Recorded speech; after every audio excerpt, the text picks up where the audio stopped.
अर्थानं काँग्रेस पक्ष हा नॅशनल लेवलचा पक्ष आहे।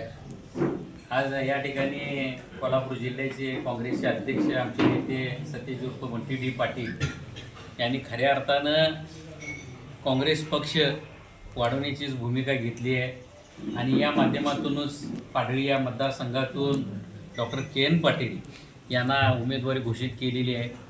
आज जर बघितलं महानगरपालिकेचा जो निकाल लागलेला आहे या निकालामध्ये एकटा बंटी पाटील त्या ठिकाणी सर्व पक्षाच्या उमेदवारांच्यापेक्षाही त्या ठिकाणी सहज ठरलेला आहे, सगळ्या नेत्यांच्यापेक्षा सहज ठरलेले आहेत। त्यांनी चांगल्या प्रकारचं यश महानगरपालिकेच्या या निवडणुकीमध्ये मिळवलेलं आहे।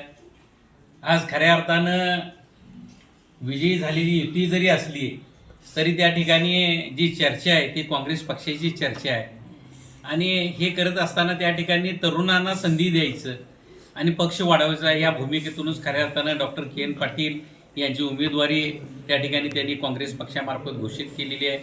आज या पाडळी मतदारसंघातील जिल्हा परिषद मतदारसंघाचे असतील, दोन्ही पंचायत समितीचे मतदारसंघ असतील, यासाठी काँग्रेस पक्ष जे हात चिन्ह घेऊन लढतोय या हातावरतीच खऱ्या अर्थानं सगळ्यांनी मतदान करावं। डॉक्टर के एन पाटलांनी काम या मतदारसंघामध्ये गेली 2 वर्ष मला वाटते चांगल्या पद्धतीनं केलेलं आहे।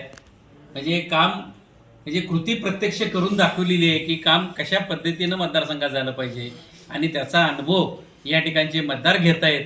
त्यामुळे मला खात्री आहे की डॉक्टर के एन पाटील यांचा चांगल्या मताधिक्यानं विजय होईल आणि या मतदारसंघामध्ये मतदार सुज्ञ काम करणाऱ्या व्यक्तीलाच त्या ठिकाणी निवडून देण्याची भूमिका करतील असं या निमित्तानं मला सांगावंच वाटते। त्यामुळे हात या चिन्हावरती बटन दाबून या तिन्ही उमेदवारांना चांगल्या पद्धतीने निवडून द्यावं हीच खऱ्या अर्थानं आज आपणा सर्व मतदारांना मी आवाहन करतो आणि ठिकाणी थांबतो। धन्यवाद।